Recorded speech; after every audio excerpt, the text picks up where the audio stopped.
Buenas tardes otra vez. Vamos a retomar el tramo final de este día intenso que ha comenzado a las 9 de la mañana para casi todos y termina. Vamos a ir terminando esta tarde con el broche dentro del marco que nos ha presentado la doctora Lidia Feito de las controversias éticas de las nuevas tecnologías. Y es que las nuevas tecnologías están alterando o modificando o cambiando el marco vital en el que nos movemos en todos los sentidos, no solo en el sentido médico, sino también en todos los otros sentidos. Y en esta mesa pretendemos afrontar las consideraciones éticas, legales y sociales para el uso de la inteligencia artificial en investigación y en terapia. Pierluigi Marchesi afirmaba que la humanización consiste en una actitud mental, afectiva y moral que obliga a los agentes sanitarios a repensarse continuamente en sus propios esquemas mentales y a remodelar sus hábitos de intervención y sistemas terapéuticos y asistenciales para que se orienten al bien del enfermo. Evidentemente no pensaba en la inteligencia artificial cuando escribió estas palabras, pero pueden ser perfectamente aplicables. La inteligencia artificial no solo representa un conjunto de riesgos para el paciente, que es lo que a veces cuando llegan las tecnologías es lo primero que nos vemos siempre, qué riesgos plantea, sino que tienen un potencial humanizador para la relación sanitario-paciente, para la profesión médica. La tecnología siempre tiene esa doble cara. Ahora bien, para que esto ocurra, para que sea recibido de una manera humanizante, las tecnologías y la inteligencia artificial, entre ellas, no se pueden recibir acríticamente. Los potenciales usos en investigación, en diagnosis, en terapia de la inteligencia artificial deben ser estudiados en sus consecuencias éticas, legales y sociales para que no supongan un riesgo de instrumentalización de las personas, convirtiéndolas fundamentalmente en una fuente de datos para alimentar la inteligencia artificial. Se ha convertido la inteligencia artificial en ese monstruo de las galletas, ¿no? Que se va comiendo todo, pues se va comiendo nuestros datos, parece que necesita alimentarse de datos. La inteligencia artificial también hay que considerarla éticamente para que no desvirtúe la relación sanitario-paciente, para que no suponga una interposición indebida, parece que se va a interponer y que cuando vayamos a hablar solo vamos a hablar con una inteligencia artificial, con un chatbot, o que no suponga una minusvaloración de la profesión sanitaria, porque hay tareas que va a hacer la inteligencia artificial más rápido y más eficazmente que algunas tareas que hacen los médicos. Puede suponer también un desplazamiento, ¿no? Como si fuera la cuestión ludista, que iban sobrando profesiones. En el fondo, como bien ha recordado la profesora Lidia Feito, se encuentra el debate entre tecnófilos y tecnofóbicos, ¿no? Quienes interpretan que la tecnología aliena, pues se interpone entre las personas y el fruto de su trabajo, o quien entiende que la tecnología, desde el dominio del fuego hasta la inteligencia artificial, nos ha hecho más humanos y puede contribuir a un auténtico humanismo. Es cierto que las tecnologías, y cuanto más disruptivas, con mayor intensidad, nos sacan de lo que popularmente conocemos como la zona de confort. Es decir, ese espacio en el que hemos aprendido a utilizarlas con cierta humanidad. Por eso se hace necesario que siempre, ante las nuevas tecnologías y ante la inteligencia artificial, repensemos, evidentemente, los riesgos, pero sobre todo los potenciales humanizadores que tienen. En el mensaje del Papa Francisco de este año para la Jornada Mundial de la Paz, se exponían, en forma de riesgos, los potenciales humanizadores de la IA, pero si los tornamos a lo humano, como hubiera dicho San Juan de la Cruz, se puede afirmar que la inteligencia artificial puede contribuir a evitar la intermediación entre sanitario y paciente de otras tecnologías menos desarrolladas, tan sencillo como el lenguaje, que sea capaz de interpretar el lenguaje natural y el médico no tenga que estar copiando la historia clínica mientras no mira al paciente, por ejemplo, una de ellas, ¿no? Puede liberar a los sanitarios de tareas más burocráticas y repetitivas para dar mayor tiempo a la relación, puede manejar muchos más datos que un solo humano y permitir mayor conocimiento del paciente que se pone delante de un sanitario. Ahora bien, esto evidentemente pone en juego la confidencialidad, como veremos hoy especialmente con los datos, la autonomía, la beneficencia, la no maleficencia, porque como digo, la inteligencia artificial se alimenta de datos, puede sustituir a lo humano indebidamente, aunque puede potenciarlo, a veces no es transparente y no se llega a saber por qué ha llegado a esa conclusión. Hay algoritmos de caja negra que no sabemos al fin y al cabo cómo han llegado a esa conclusión. Por eso se pide que sean transparentes y robustos. Y evidentemente la inteligencia artificial puede contener sesgos, más sesgos de los que contenemos los humanos, que todos tenemos sesgos, ¿vale? Bien, pues para considerar esas posibilidades humanizadoras de la inteligencia artificial en la investigación y en la terapia, contamos hoy con la presencia de la doctora Itziar Alfonso Farnós, de la Asociación Nacional de Comités de Ética de Investigación en España, y la profesora doctora Migle Laukite, de la Universidad Pompeu Fabra. Sus intervenciones se van a mover en estos dos ejes, ¿no? Uno, el que va de la investigación a la terapia, y otro, el que va de la ética al derecho. Así, la doctora Itziar Alonso hará más insistencia en la investigación y la ética, y la doctora Migle Laukite en la terapia y en el derecho. La doctora Itziar Alfonso es facultativo especialista de área y farmacólogo clínico de servicios centrales del Servicio Vasco de Salud, vocal de los comités de ética de la investigación de los hospitales universitarios de este servicio vasco, responsable de la Secretaría Técnica y vicepresidenta del Comité de Ética de Investigación con Medicamentos de Euskadi y vocal del Comité de Bioética de Euskadi. Se licenció en Medicina y Cirugía en la Universidad de Navarra, es médico especialista en farmacología clínica y máster en bioética, entre otras muchas publicaciones y cargos que ha ostentado. La profesora doctora Migle Laukite es actualmente profesora agregada en Derecho e Inteligencia Artificial de la Universidad Pompeu Fabra y trabaja los temas éticos jurídicos relacionados con la inteligencia artificial y la robótica y otras tecnologías disruptivas, especialmente con particular relación a la inteligencia artificial y los derechos humanos. Ha sido profesora de ciberderecho y ciberderechos en esa misma universidad, e investigadora en CONEX Madame Curie de la Universidad Carlos III de Madrid, con un proyecto dedicado a la personalidad jurídica de la investigación artificial. Y bien, pues ellas dos nos van a ayudar a reflexionar en esta mesa, en esta tarde, sobre estas consideraciones éticas, legales y sociales para el uso de la inteligencia artificial en la investigación y en la terapia. Buenas tardes. Muchas gracias a la organización. De verdad que es un honor que me invite una institución a la que admiro tanto por su gran labor humanitaria. Muchas gracias a todos los que están aguantando a estas horas. Yo voy a intentar dar la pincelada del control ético de la investigación con inteligencia artificial tan necesario en este momento. Bueno, es repetir un poco, pero es importante para centrarlo las grandes oportunidades que tiene la aplicación de la inteligencia artificial en salud, por esa opción, como ha comentado previamente el doctor de Álava, de implementar una medicina realmente personalizada y poder adoptar decisiones más precisas, tanto en diagnóstico como en tratamiento. Pero destaco la necesidad de que se lleven a cabo estudios clínicos bien hechos que demuestren su beneficio, seguridad y fiabilidad, sin poder olvidar las potenciales amenazas, teniendo en cuenta que la inteligencia artificial, como bien saben, va a analizar grandes cantidades de datos y eso representa una serie de retos éticos y jurídicos que son los que voy a intentar abordar. Sobre todo temas relacionados, como se ha dicho, con la privacidad y seguridad, repercusión legal, laboral o personal de una posible revelación no autorizada de datos personales. Partiendo de que el paradigma de la anonimización hoy en día ya no existe, porque la posibilidad de reidentificar con mayor o menor esfuerzo, como ustedes saben, es una realidad.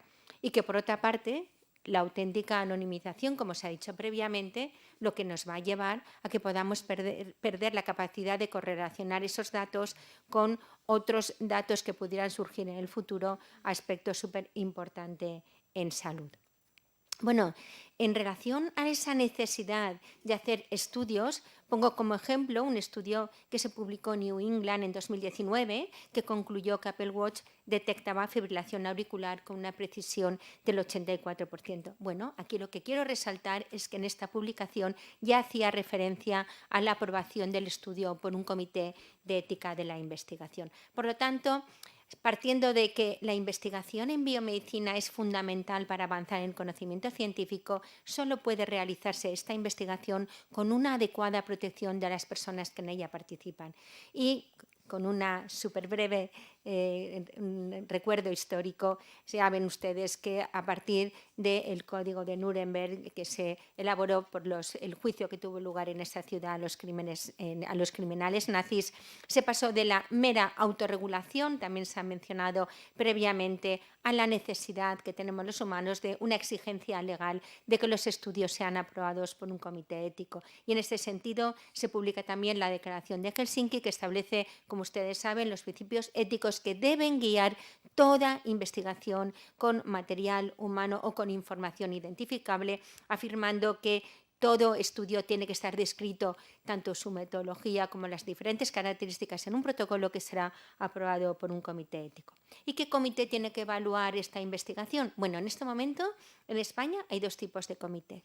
Todos somos comités de ética de la investigación, que nos definen como organismos que debemos ser independientes, esto es fundamental, independientes de promotor, investigadores, centro, con una composición multidisciplinar, con la finalidad principal de velar por los derechos, seguridad y bienestar de toda persona que participa en investigación biomédica. Teniendo en cuenta, y esto es muy importante porque luego quiero dedicar unos minutos al papel de los pacientes, teniendo en cuenta el punto de vista de las personas legas, especialmente pacientes o asociaciones de pacientes. Estos estudios, los TEI, evalúan estudios con datos y muestras. Y dentro de estos comités, unos comités tienen unos requisitos adicionales más rigurosos para poder evaluar investigación con medicamentos y productos sanitarios. Y voy a subrayar producto sanitario porque aquí está el aspecto clave. La inteligencia artificial, como luego veremos, puede ser producto sanitario. ¿Qué hacemos los comités cuando se nos presenta cualquier cualquier proyecto de investigación? Tenemos que ver la cualificación de los investigadores, si el proyecto es factible, es decir, si hay recursos para llevarlo a cabo, los aspectos metodológicos, éticos y legales en cualquier intervención. Da igual que la intervención a estudios sea un medicamento, un producto sanitario, se comparen varias técnicas quirúrgicas. En cualquier estudio debemos velar por el balance riesgo-beneficio de esta investigación y que haya unas garantías de confidencialidad. Revisando todo esto, el comité emite un informe que tiene que ser siempre previo a la realización de cualquier estudio. Todavía a día de hoy nos mandan proyectos ya hechos en los que la editorial les pide el informe y eso ya lógicamente no se puede aprobar. Y luego, como también comentaré más despacio, tenemos que hacer un seguimiento de las condiciones del estudio desde que se aprueba hasta que se publica el estudio o por lo menos que haya un informe final de resultados. Los aspectos metodológicos son los que garantizan, si un estudio está bien diseñado metodológicamente, va a garantizar que las conclusiones sean válidas. Y eso que refleja, pues si es controlado, si hay un grupo control, cuál es el cálculo del tamaño de la muestra para poder sacar conclusiones, qué variables de resultado se van a analizar, cuál es el análisis estadístico previsto. He puesto como ejemplo un modelo que tenemos en la página web del Comité de Euskadi, que es el que ayuda a los investigadores para cualquier proyecto. Lo único que tienen que hacer es cumplimentar los diferentes campos. Pero en inteligencia artificial tenemos que tener en cuenta que hay unos aspectos específicos. Por un lado, el control de sesgos, al que ha hecho previamente mención Rafael, que son, como ustedes saben, distorsiones sistemáticas de los resultados de los algoritmos que podrían surgir de diversas fuentes. Falta de diversidad en los datos de entrenamiento, por ejemplo, o prejuicios inconsistentes por parte de los desarrolladores.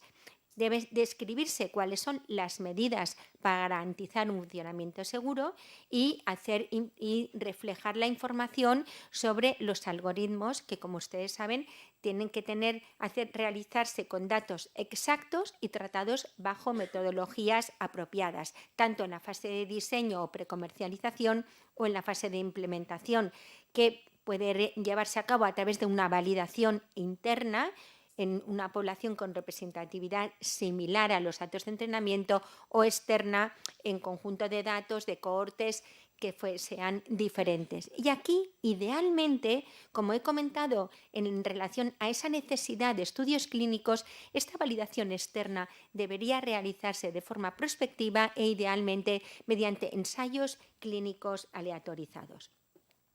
Los principios éticos han sido comentados, pero quiero destacar los principios del Convenio de Oviedo, en los que destaco que el interés y bienestar del ser humano debe prevalecer sobre el interés exclusivo de la sociedad o de la ciencia. Así, cualquier investigación con seres humanos tiene que tener una justificación ética, de la que, en última instancia, debe derivarse un beneficio para los individuos o para la sociedad. No voy a mencionar, los han comentado previamente, los principios éticos recogidos en el informe Belmont, que son los principios que la base, como ustedes saben, de la bioética.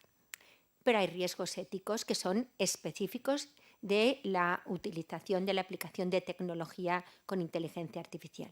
Sobre todo los riesgos ocultos para la confidencialidad que podrían derivarse de la posible reidentificación cruzando con otras bases de datos, usos secundarios no autorizados de datos que sí fueron obtenidos lícitamente, transferencia de datos a países con menor protección o empresas, como bien se ha comentado, con interés comercial, uso de datos públicos disponibles en redes sociales, generación de perfiles, monitorización de conducta, incluso con datos anónimos.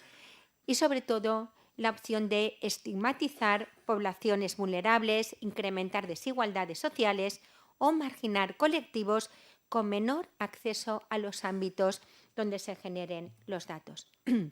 Bueno, a raíz de estas preocupaciones se han publicado varios documentos intentando marcar unos principios éticos que apliquen a la utilización de tecnología con inteligencia artificial en salud. De manera que menciono el publicado por la Organización Mundial de la Salud, que establece que los sistemas de inteligencia artificial deben capacitar a los seres humanos para tomar decisiones informadas, muy relacionado con el principio de autonomía recogido en el informe Belmont. Debe promoverse el bienestar y seguridad de las personas y el interés público, ser resistentes y seguros, muy relacionado con el principio de no maleficencia y beneficencia, y que el diseño de los sistemas de IA sea equitativo teniendo en cuenta la diversidad, representatividad de los usuarios, contemplando posible estigmatización de grupos desfavorecidos en función de los resultados. Y esto estaría muy relacionado con el principio de justicia. Además, establece este documento que debe garantizarse la inteligibilidad para desarrolladores, profesionales sanitarios, pacientes, reguladores, así como la transparencia, de manera que se publique o documente información suficiente antes del diseño o implementación de esta tecnología. Además, insiste en que debe promoverse la responsabilidad, la capacidad de respuesta y la garantía de sostenibilidad. De forma paralela, un grupo de expertos de la Unión Europea publicó las directrices éticas para una inteligencia artificial fiable, de manera que establece que la investigación con esta tecnología debe dirigirse para comprobar que sea fiable, legal, ética y robusta, cumpliendo una serie de principios, como algunos se repite, solo voy a resaltar que sean resistentes y seguros, precisos, fiables, reproducibles, insiste en la privacidad y gobernanza de los datos, y aquí creo que es súper importante insistir en la calidad y la integridad de estos datos y un acceso legitimado a los mismos. Como he comentado, los comités de ética, estamos acreditados y se exige que cumplamos lo que establece la legislación. Por lo tanto, la tecnología avanza, pero la legislación también. Y recientemente se han publicado varios reglamentos europeos dirigidos a establecer un control jurídico en esta investigación o en esta tecnología en general. Lo primero que tenemos que recordar es que los sistemas de inteligencia artificial requieren para su entrenamiento y validación de grandes bases de datos. Por lo tanto, aquí implica el tratamiento de datos de carácter personal. Por ello, se deben cumplir la normativa de protección de datos, que, como ustedes bien saben, son, por un lado, el Reglamento de Protección de Datos de 2016 y, por otro lado, la Ley Orgánica de Protección de Datos. El Reglamento de Protección de Datos ya hacía referencia a los principios de protección de datos que no aplican a la información anónima. Sin embargo, sí, de alguna manera destaca la probabilidad razonable de identificar considerando la tecnología disponible en el momento de tratamiento y los avances tecnológicos. Pero hay un tema muy importante, es que el proceso de anonimización es un tratamiento, es una operación de tratamiento de datos. Por ello, tiene que describirse cómo se ha llevado a cabo este proceso de anonimización. Pero también insiste en que siempre que sea posible se utilicen datos anonimizados. Y si no es así, alternativas como la pseudonimización o la minimización de datos, que luego comentaré. Entrando en la ley orgánica, la ley española dedica una disposición adicional al uso de datos con objetivos de investigación en salud. De manera que los datos se pueden utilizar bien vía consentimiento informado, pero aquí añadió una novedad, que sea un consentimiento amplio, que ya se puede pedir, un poco al hilo de lo que se ha comentado esta tarde con el tema del consentimiento, ya puedes no solo pedir consentimiento para tu estudio, puedes pedir consentimiento para finalidades amplias, porque al final es un problema estar pidiendo consentimiento una y otra vez a los pacientes. También se permite el tratamiento de datos sin consentimiento informado en estudios promovidos por autoridades sanitarias cuando sean estudios de especial relevancia y gravedad para la salud pública. Se permite la reutilización de datos que fueron obtenidos en estudios para áreas relacionadas con la finalidad del estudio inicial. Y se permite también lo que he comentado, la pseudonimización de los datos, cuando hay una separación técnica y funcional entre el equipo investigador y quien extrae los datos, ¿vale? De alguna manera no pueden ser la misma persona para intentar para dificultar la reidentificación de ese dato. En este caso, para añadir garantías, se exige el cumplimiento de las normas de buena práctica clínica, que son unas normas que de alguna manera garantizan que los datos son fiables. Estábamos comentando antes en el café que hoy ha salido una noticia tristísima de un investigador de renombre en neurología que estaba maquillando datos. A día de hoy, el cumplimiento de normas de buena práctica clínica garantiza que realmente los datos son fiables. Bueno, lo que quiero resaltar es que en esta ley, esta disposición, por primera vez hizo referencia a la exigencia de que los estudios con datos fueran aprobados por un comité de ética de la investigación. Esta evaluación de impacto que se exige a los estudios que se hagan con datos, especialmente cuando son vía pseudonimización de los mismos, es como un tratamiento para ver el riesgo que implica su uso con fines de investigación. Debe realizarse sí o sí cuando se usan datos de salud, cuando se exige que se cumplan dos de una serie de criterios publicados por la Agencia Española de Protección de Datos. Uno, categorías como categoría especial de datos, uso de datos en salud, son todos los que vamos a ver en los proyectos de investigación, y si además se usan datos genéticos, datos a gran escala, se cruzan bases de datos o se van a tratar datos de pacientes vulnerables, se tiene que hacer esta evaluación de impacto, que básicamente es una herramienta donde se van analizando de forma progresiva los posibles riesgos en el tratamiento de los datos para adoptar medidas que los mitiguen. Bueno, pueden ser evaluaciones de impacto estudio por estudio o globales O hay otros mecanismos que garantizan la minimización del riesgo, como por ejemplo la adhesión a códigos de conducta, que es, por ejemplo, en farmaindustria tiene un código de conducta y los ensayos clínicos promovidos por las empresas que están adheridas, de alguna manera, cumpliendo una serie de requisitos, hay unas garantías de que se minimizan los riesgos. Bueno, como ustedes saben, recientemente se ha publicado un reglamento de inteligencia artificial con el objetivo de garantizar que los sistemas de inteligencia artificial sean seguros, transparentes, trazables, no discriminatorios y respetuosos con el medio ambiente. Promueve una inteligencia artificial centrada en el ser humano, que sea fiable, garantizando un elevado nivel de protección para la salud, seguridad y los derechos fundamentales. Hace referencia a estas directrices éticas a las que he explicado previamente y lo que llama la atención es que, aunque se marca como objetivo promover la investigación científica basada en inteligencia artificial, exime de la regulación el uso de sistema de inteligencia artificial en investigación. Es un poco, a mi modo de ver, yo no soy abogado, soy médico, pero me resulta un poco contradictorio.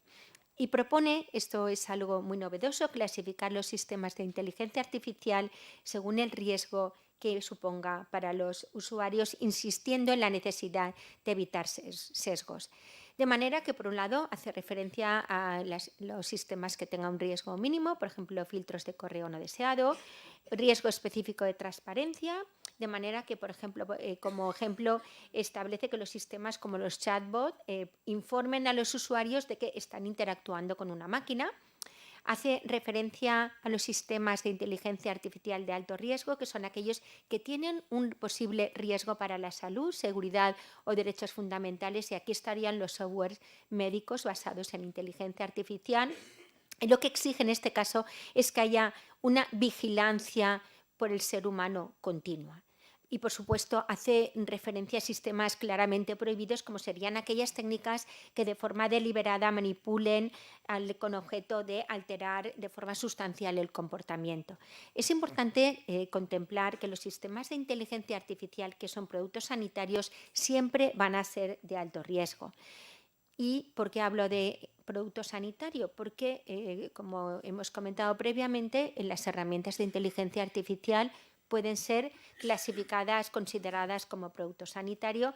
Vamos a recordar muy brevemente qué dice la normativa.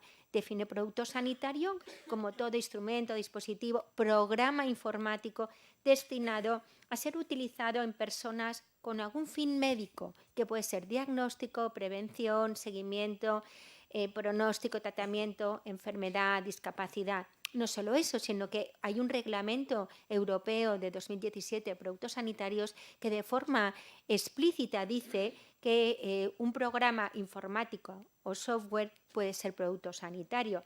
Y aquí exige la validación y verificación, así como evaluación clínica. Volvemos a la necesidad de hacer estudios clínicos para poder tener resultados validados. Bueno, también hay una gran variabilidad, como ustedes saben, en el ámbito de la investigación con productos sanitarios. Se clasifican también en función del riesgo. A mayor riesgo, más rigurosas van a ser las obligaciones para conseguir la autorización, la comercialización, o incluso más riguroso va a ser las exigencias de un seguimiento post-comercialización. Puede ser una tirita, un riesgo, un clase 1, que no tiene en principio riesgo, y todos los programas informáticos en general se clasifican como clase 2A, excepto si la decisión derivada de su uso tuviera un impacto, por ejemplo, un deterioro grave en el estado de salud, sería un 2B, y si pudiera conllevar muerte o deterioro irreversible, ya entraríamos en el riesgo más alto, que sería clase 3. Bueno, en estos productos sanitarios lo que es importante resaltar es que se requiere la conformidad del producto con la normativa que les es aplicable, lo que se llama marcado CE, que lo va a otorgar el organismo notificado, que en España es la Agencia Española de Medicamentos y Productos Sanitarios. Por ejemplo, en Francia hay varias instituciones, varias empresas que funcionan como organismo notificado. En España solo tenemos uno. Bueno, pero ¿todos los softwares, nos podemos preguntar, son productos sanitarios? No. Así, por ejemplo, no sería un producto sanitario pues una herramienta que apoya el proceso de deshabituación tabáquica, o la alarma que tenemos para que nos recuerde que tenemos que tomar medicación o aplicaciones para adelgazar. Y aquí es importante resaltar que interviene la Agencia Española de Medicamentos, y esto es el gran desconocido por los investigadores que ponen en marcha. Yo comentaba antes que solo para la reunión de la semana que viene ya tengo 3 estudios con inteligencia artificial y prácticamente todos con la finalidad de diagnóstico. Si al final lo van a desarrollar, tienen que pedir la autorización de la agencia, tienen que pedir un seguro que cubra los posibles daños. Bueno, en todas las investigaciones se requiere, por supuesto, el informe del comité, la conformidad de la dirección del centro. Intervendrá la agencia, o bien si esa tecnología, esa herramienta todavía no tiene el marcado CE, o si la tiene y se quiere utilizar en una indicación diferente.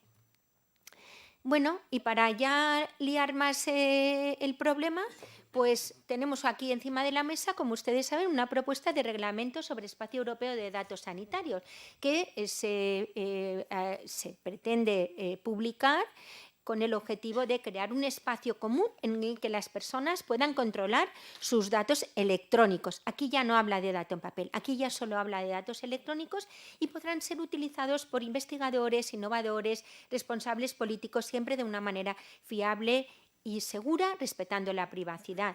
Lo que sí añade son como garantías reforzadas, espacios seguros, exige pseudonimización de datos y la intervención de organismos de accesos, que son los que en principio reciben la solicitud de datos y incluyen una vertiente ética. No se sabe aquí quién va a hacer esta valoración ética, si vamos a ser los comités o no.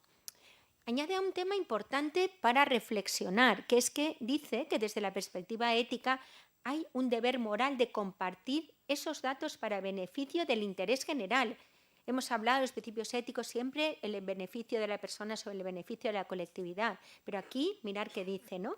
Deber moral de compartir estos datos para beneficio del interés general, pero sí es verdad que añade siempre protegiendo la confidencialidad.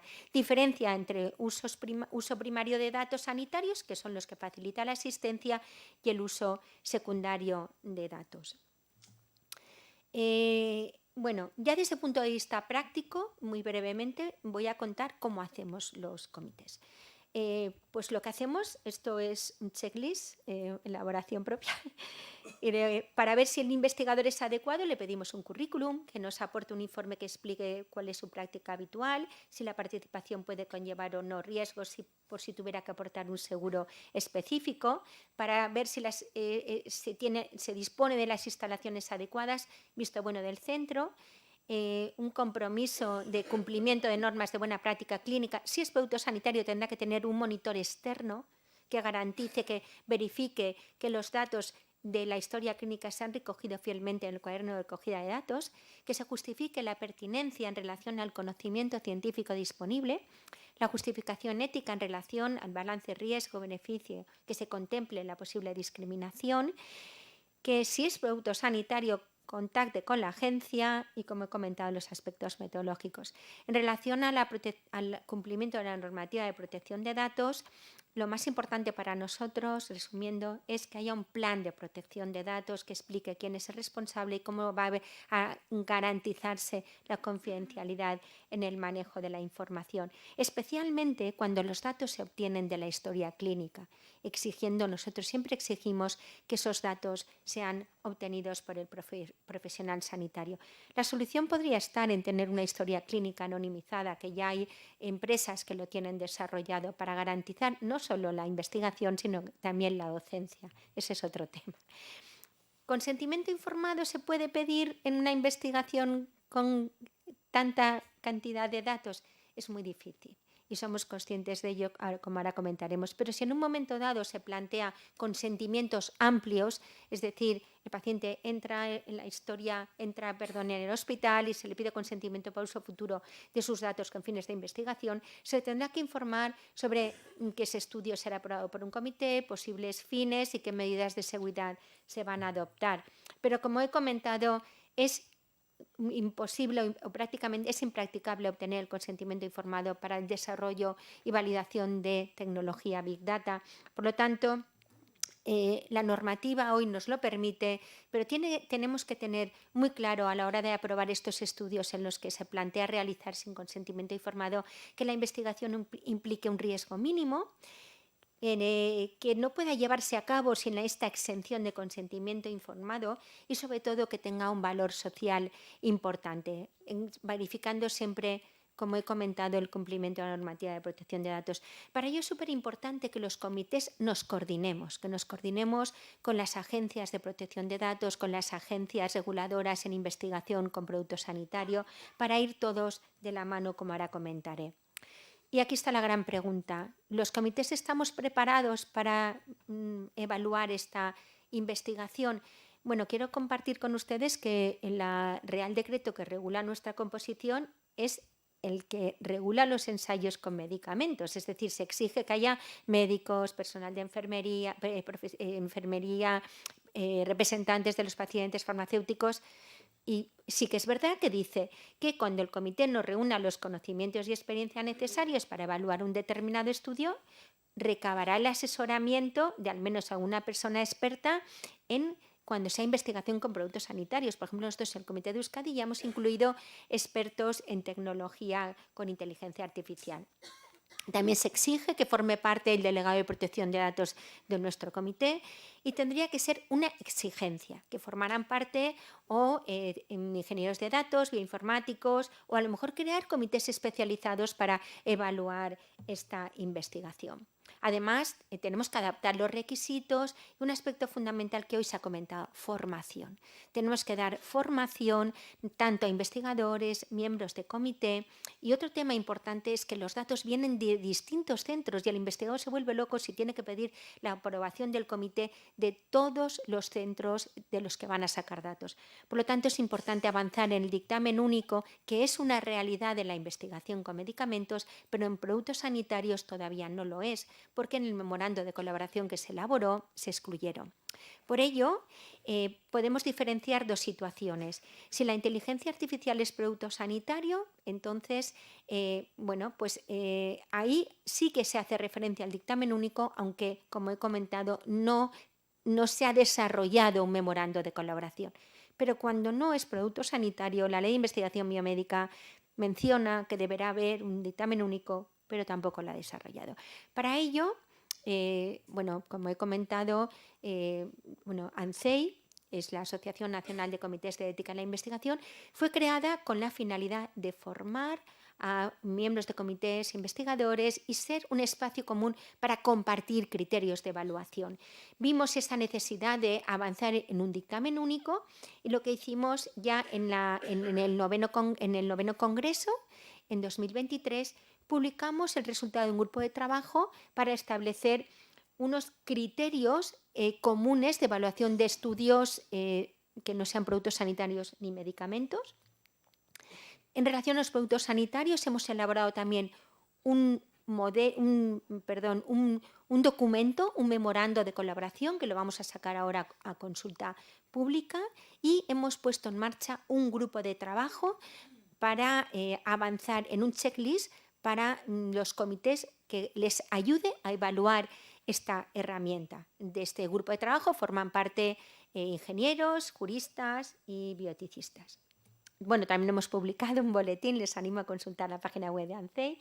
Y ya para acabar, los comités no solo debemos evaluar, es importante también el seguimiento, sobre todo en los estudios con inteligencia artificial, verificando que se han implantado metodologías de validación rigurosa durante todo el ciclo de vida del sistema. Además, debe garantizarse el acceso a la información por parte de los usuarios y por parte de los pacientes. Hace una referencia también el reglamento de productos sanitarios a esa necesidad de tener una base de datos para poner a disposición del público la información. Y la gran pregunta, ¿cómo se tiene en cuenta la opinión del ciudadano en todo este proceso? Bueno, los pacientes estamos todos de acuerdo que cada vez tienen más protagonismo en el sistema sanitario. Reclaman una participación activa en todo el proceso, no solo como participantes, sino decidiendo qué investigación se va a hacer. Participan en comités de la EMA, y, como he dicho, en los comités de ética de la investigación. Nosotros en la web del Comité de Euskadi ya hemos incluido un apartado con un folleto explicando qué es un comité. Periódicamente organizamos webinar para que ellos sepan que cuando participan y se les propone participar en una investigación tengan confianza en que esa investigación ha sido aprobado por un comité independiente. Ya como reflexiones finales, los sistemas de inteligencia artificial deben desarrollarse e implementarse con total transparencia en los procesos, decisiones, con metodologías de validación rigurosas, dadas las importantes repercusiones que pueden tener en la sociedad y esa necesidad de generar confianza. Es importante que sea una herramienta para las personas como objetivo último aumentar su bienestar. Pero debe garantizarse su uso y aplicación en un marco ético y jurídico adecuado, pero tanto en el ámbito asistencial como en el de investigación. Recordemos que el control ético es ejercido por estos comités que son creados para proteger a la sociedad y contribuir que puedan ejercer sus derechos, destacando el conocer los resultados de la investigación. Pero no podemos olvidar que estos comités debemos adaptarnos en composición y funcionamiento a los avances tecnológicos, porque es importante, además, nuestro papel proactivo en la difusión de los principios éticos de cara a fomentar una cultura de respeto por la intimidad y la confidencialidad de los datos personales. Y ya, finalmente, promotores, investigadores, comités, autoridades sanitarias de protección de datos deben compaginar de forma equilibrada la protección de datos con la investigación relevante y con la práctica clínica. Bueno, muchas gracias.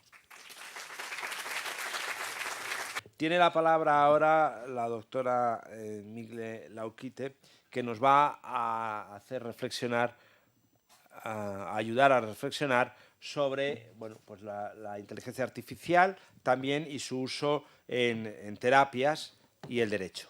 Quiero agradecer a la organización por invitarme a este foro que no conocía y donde normalmente no tengo muchas oportunidades de hablar.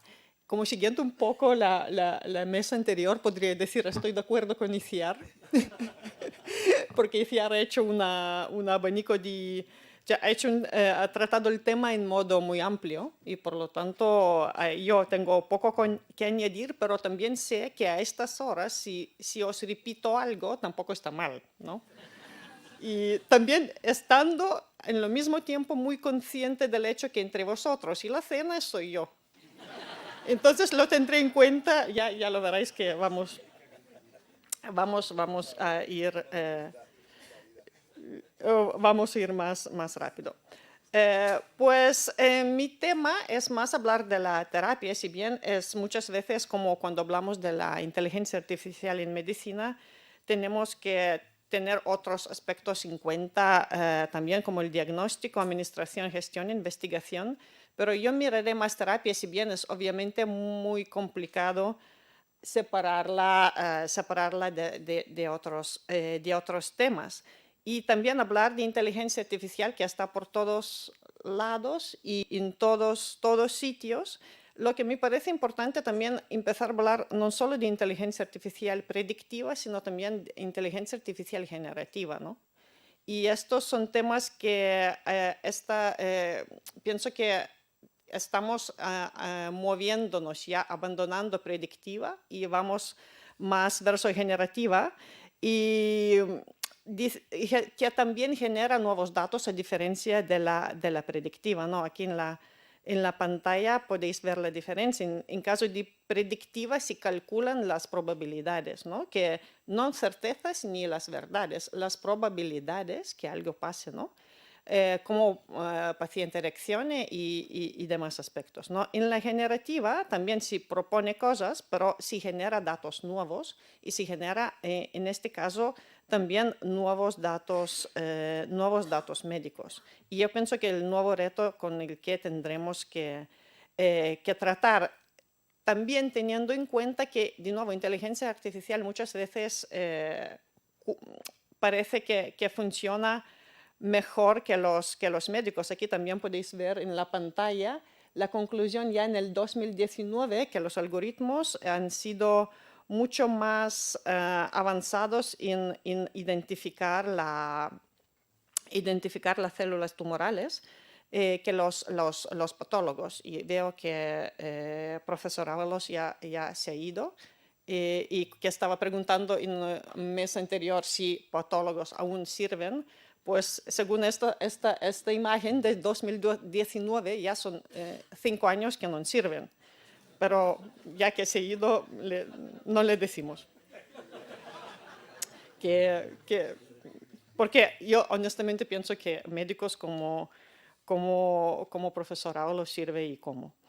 Y algunos problemas jurídicos, porque obviamente aquí solo algunos que tratamos, sobre todo tratándose de los errores, por cierto, porque algunas veces las probabilidades se toman por certezas. De nuevo, esto lleva a los errores, los daños a los pacientes, problemas de atribución de la responsabilidad también, porque ya en el derecho no siempre hablamos de atribuir la responsabilidad, sino distribuirla entre los nuevos actores.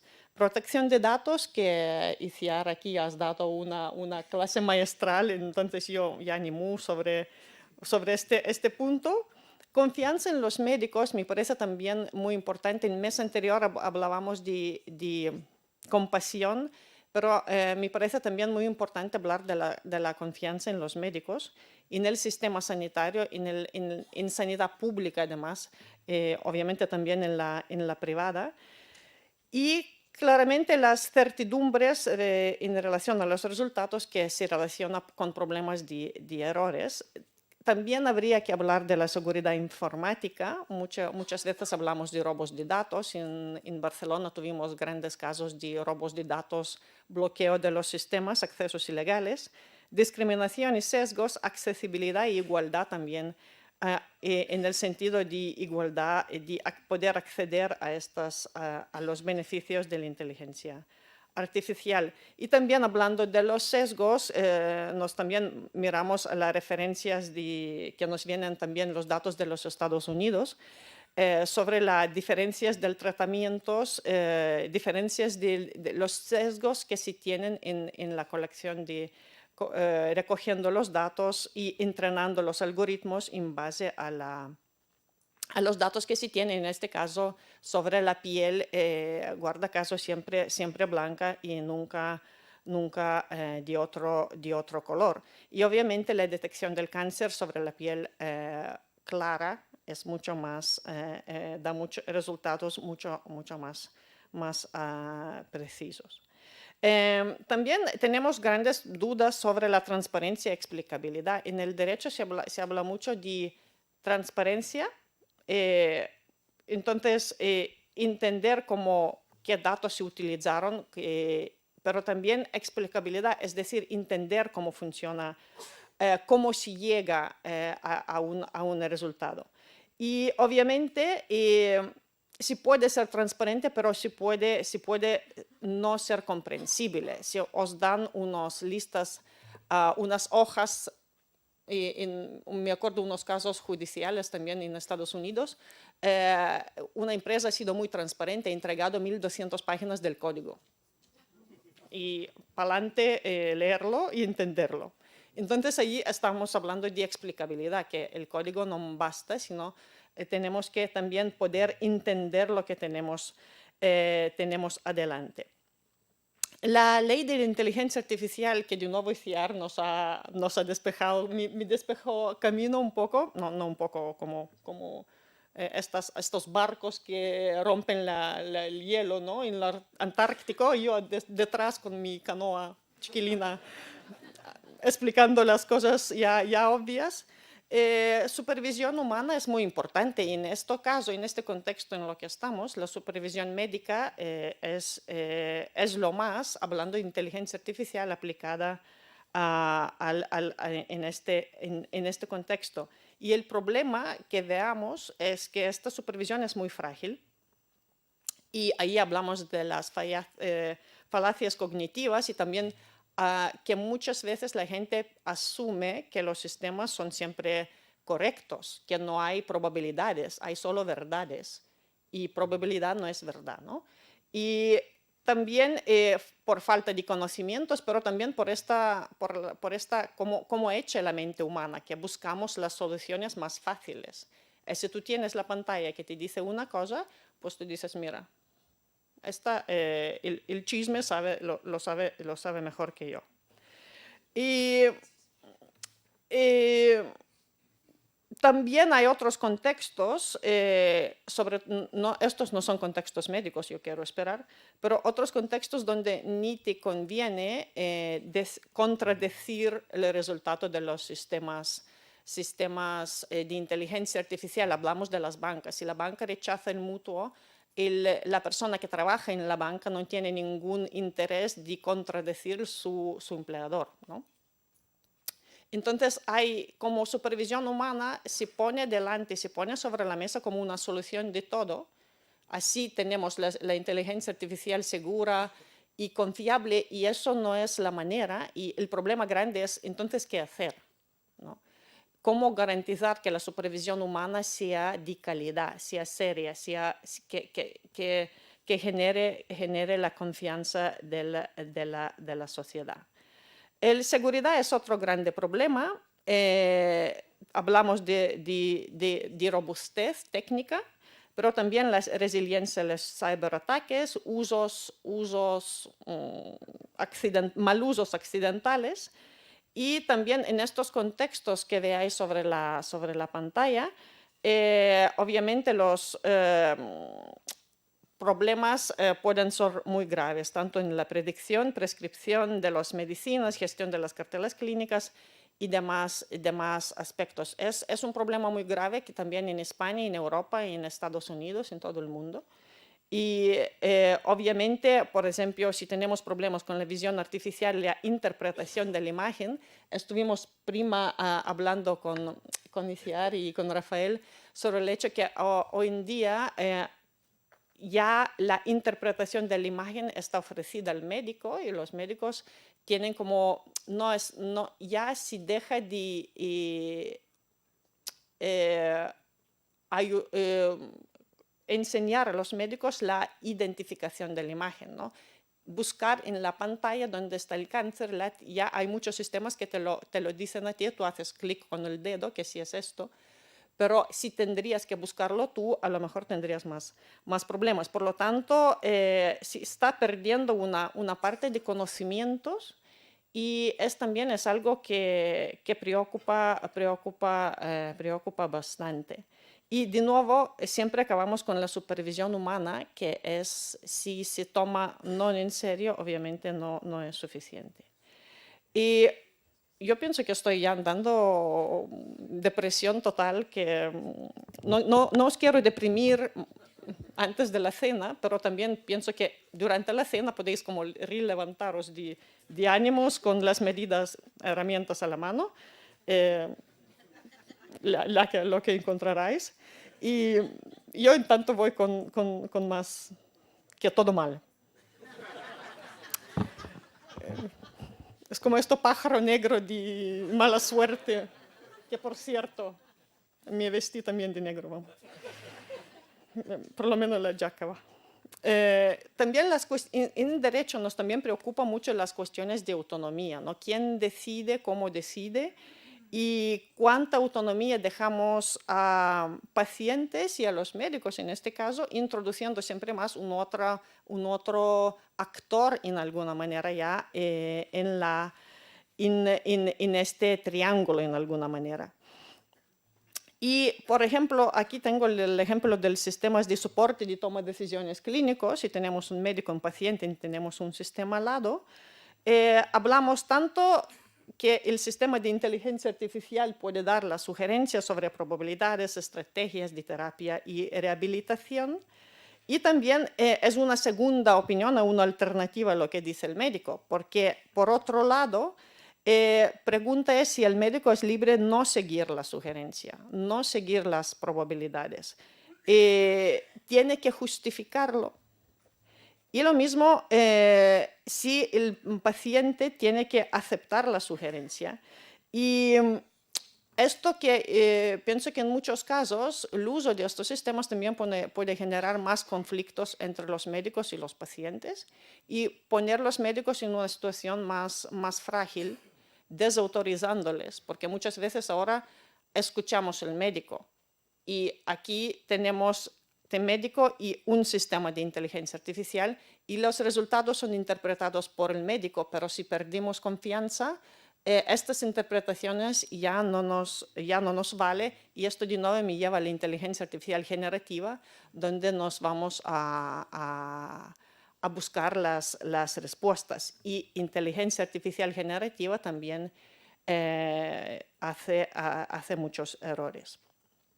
En la ley de la inteligencia artificial también es verdad que faltaba una normativa específica sobre la inteligencia artificial en el ámbito médico, porque, por ejemplo, los ChatGPT y otras herramientas de inteligencia artificial generativa no son dispositivos médicos, si bien se les puede utilizar como dispositivos para objetivos diagnósticos, ¿no?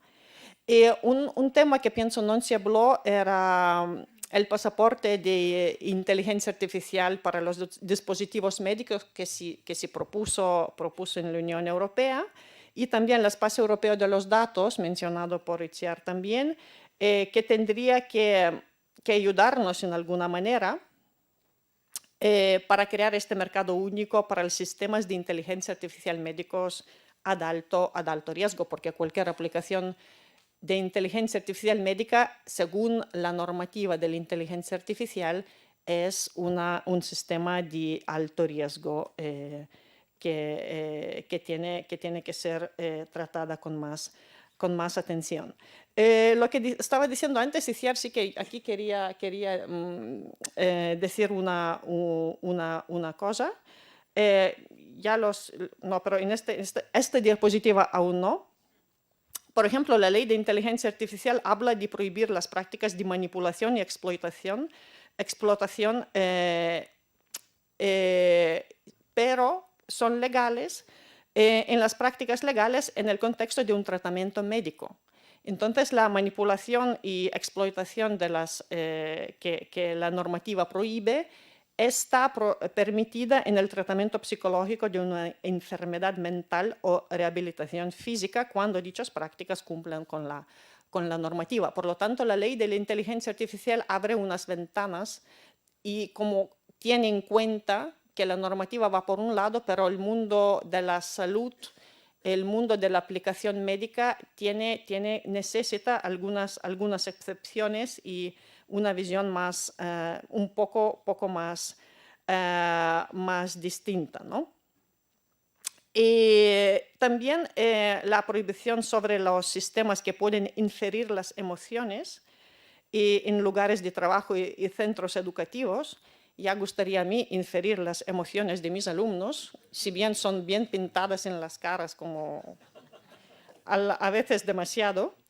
En estos, excepto cuando el sistema de inteligencia artificial esté destinado a ser instalado e introducido en el mercado por motivos médicos. De nuevo, la salud pública importa y hay unas excepciones en este sentido.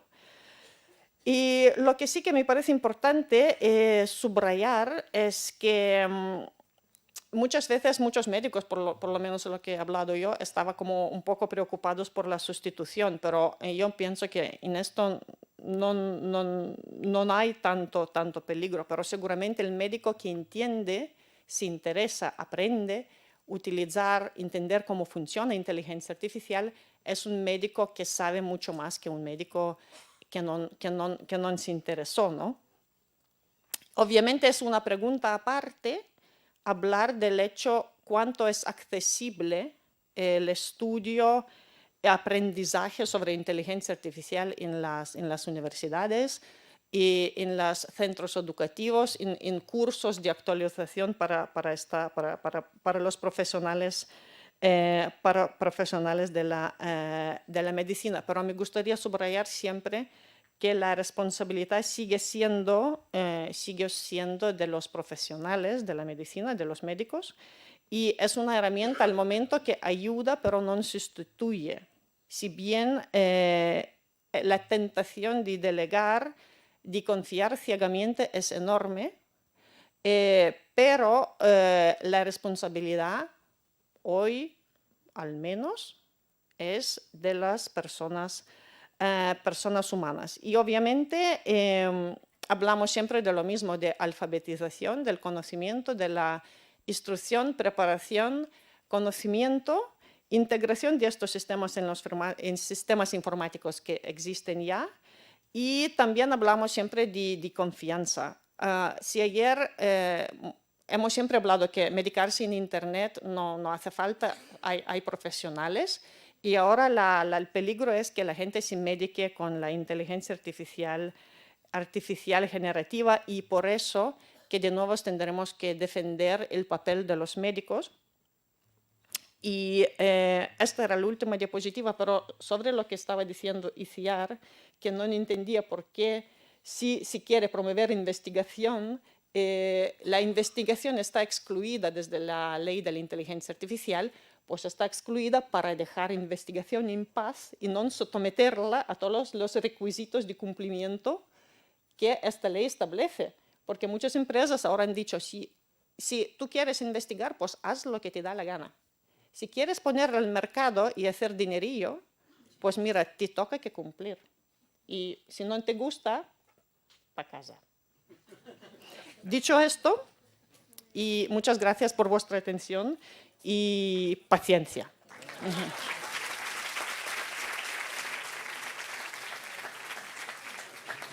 Muchas gracias, Migle, por haber tratado este tema que es tan complejo, también con este humor que nos hace falta en esta hora.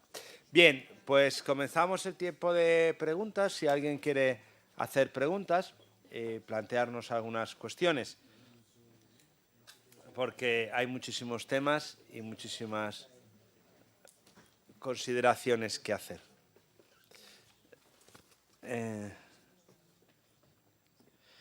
Bueno, me preguntan por aquí sobre la ley de inteligencia artificial. ¿Quién y cómo se controla el uso y cumplimiento de esta ley y cómo se sanciona, si tiene aparato sancionador o no? Es decir, el seguimiento del cumplimiento de esta ley. Si tiene, o sea, la ley de inteligencia artificial, como digo, ¿quién la controla? O sea, si tiene policía o imperio de la ley, vamos. Pues policía no hay, pero policía hay siempre, que en algún sitio está. Hay muchísimos mecanismos y la verdad que la nueva ley de la inteligencia artificial sigue mucho la lógica ya establecida en el Reglamento General de Protección de Datos. Por lo tanto, las sanciones son muy fuertes. Y es verdad que ahora si lanzó la ley, si bien es una ley que entra en su total poder en el tiempo, entonces son 6 meses para unas cosas, 24 meses para otras, pero se crea también una red de instituciones que tendrán que vigilar el cumplimiento de esta ley. Por lo tanto, tanto las instituciones que ya existen, supervisión del mercado, de la competencia, sino se crean otras nuevas instituciones y como habéis también visto, la nueva oficina de la inteligencia artificial a Coruña tendrá un papel muy importante. Entonces se crean también nuevas instituciones, todas para garantizar, entre muchas otras cosas, que la ley se cumpla y se cumpla a rajatabla.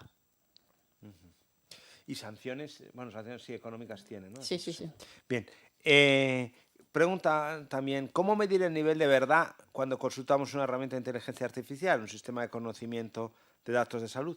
Y prácticamente en la misma línea, el nivel de fiabilidad cuando preguntamos a la inteligencia artificial sobre cualquier enfermedad, diagnósticos, tratamientos adecuados, etcétera. No sé si a lo mejor.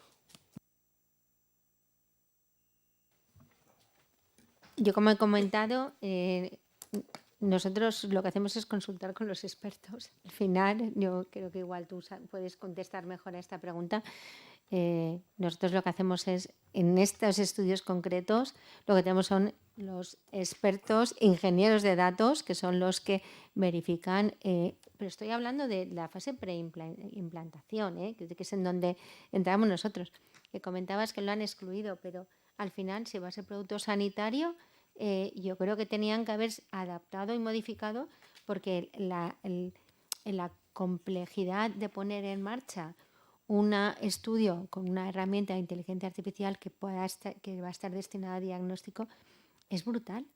O sea, al final hubiese sido mucho más sencillo que el reglamento, en mi opinión, incluyese un apartado de investigación para simplificar el procedimiento. Y contesta tú, por favor, a otra pregunta.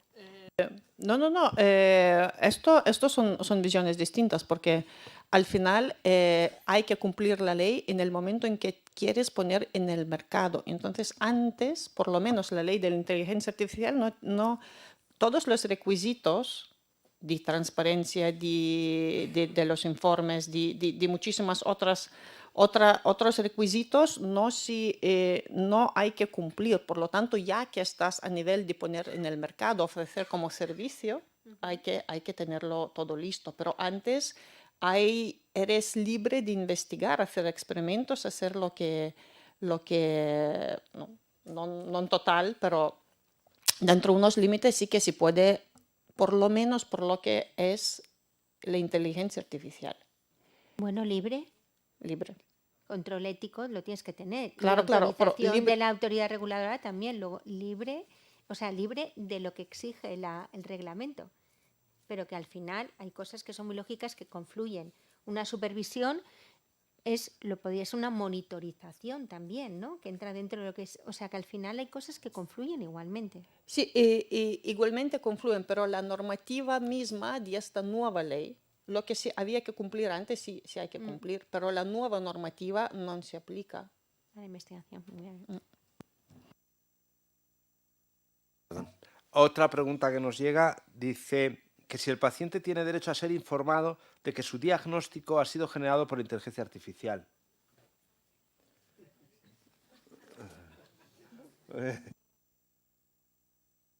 Las preguntas son inteligentes. Pues desde mi punto de vista, sí. Sí, o sea, tú cuando, se te informa de que tu escáner tiene este resultado, tu analítica es esta, pero tampoco se informa de todo, porque es verdad que hoy en día las decisiones muchas veces son consensuadas en sesiones clínicas, tampoco le dices al paciente entre todos, o las comisiones de tumores que ha comentado antes Enrique, que habrá información que tú le vas a poder dar, pero del funcionamiento interno de un hospital o de entrar a ese nivel de detalle, a mí me genera dudas. Tú no informas absolutamente de todo. Mira, nos hemos reunido hoy y entre todos ha habido uno que ha dicho que no, que consideramos que no te vamos a hacer un PET, pero el resto ha dicho que sí. No sé. Yo por ponértelo más fácil, a lo mejor el ejemplo aclara. Tú cuando informas a un paciente de su analítica o de una radiografía, no le explicas cómo ha sido aprobado ese aparato de radiología. Claro, es decir, no le dices, oiga, mire, tiene aprobado como producto sanitario. Aparte que el paciente hoy en día con la carpeta de salud, ya antes de ir a la consulta ya sabe la analítica, sabe todo. Sí, no, pero que no le dices como si su aparato de radiología con el que le han hecho la radiografía ha sido aprobado por la... Si tienen marcado C o no, por ejemplo. Sí. No sé si aclara esto, pero creo que la pregunta iría por ahí. Yo no sé, sinceramente tampoco lo diría. No sé si tenemos alguna... Yo tengo una cuestión de lo que ha ido saliendo, porque lo ha comentado Migle, es... Claro, la inteligencia artificial hasta ahora manejamos la de probabilidades, pero ¿qué va a pasar cuando sea generativa? Es decir, cuando ella misma genera datos y cuando un producto, o sea, tú registras una inteligencia, un algoritmo como un producto sanitario, pero es que un algoritmo es vivo si es generativo. Es decir, dentro de X tiempo es otro algoritmo que se ha autoprogramado. O sea, ¿y ese quién lo controla? O sea, ¿tiene que él ir a pedir la acreditación? O sea, yo creo que es que lo generativo no lo hemos calculado. Porque en la inteligencia artificial, que más o menos estamos manejando todos con el móvil, con el ChatGPT, es de probabilidades y genera lenguaje natural, pero en cuanto sea de verdad generativa, que ese es a mi juicio, el verdadero problema, es que el algoritmo que tú registras deja de existir. No sé si es un problema demasiado problemático. Sí, es un problema demasiado problemático, seguro. Pero yo también lo veo que estamos como subiendo en niveles de complejidad y nos quedamos atrás. Y yo pienso en esto también no tengo mi bola de cristal, pero pienso que el problema técnico va solucionado con solución técnica también, que crearemos la inteligencia artificial para controlar otros algoritmos, pero esta es mi visión sin ninguna seguridad, es como... Yo quería poneros un ejemplo de lo que nos encontramos el día a día. Nosotros en los comités estamos súper acostumbrados a los ensayos con medicamentos. Te presentan en el mismo protocolo el fase 2, a veces el fase 3, a veces hasta la extensión, ¿no? Nos ha costado, entendemos que son diseños que ya están hasta recomendados por las guías y hasta las agencias reguladoras. Es que nos está pasando lo mismo con los estudios de inteligencia artificial. Estudios que presentan, no vamos a validar un algoritmo que ya hemos desarrollado con 100 imágenes de pacientes con, bueno, pues con una enfermedad ocular, etcétera, ¿no? Si los resultados son los que esperamos, perfecto, aquí hemos acabado. Pero si no, vamos a pedir más y con más imágenes y entonces utilizaremos otro algoritmo. Al final se nos escapa, estamos llegando, que no sé si lo hacemos bien o mal, porque al final nosotros estamos, por eso he hecho esa pincelada de los diferentes aspectos que nos ayudan de alguna manera a intentar hacer la mejor evaluación de ese estudio y poniéndote en el lugar del investigador. ¿Qué les decimos en este caso concreto? Haz la primera parte y cuando la tengas nos dices qué vas a hacer. No te vamos a dar un cheque en blanco para que hagas todo lo que tú consideres para el futuro, ¿no? Según el resultado de la primera fase, pues diremos, bueno, pues vamos a hacer una segunda fase como una modificación o un protocolo independiente. Pero para nosotros es súper complicado porque no hay una normativa o una guía que diga cómo tiene que hacerse esto, ¿no? Y entonces, o sea, que bueno, pongo un ejemplo para que veáis la problemática que nos encontramos el día a día en los comités y esto es increciendo, cada vez más estudios con inteligencia artificial y que, bueno, que ojalá se sigan haciendo, pero que aporten algo.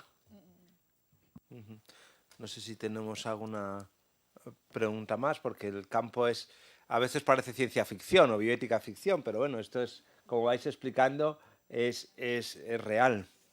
No sé si tenemos alguna cuestión.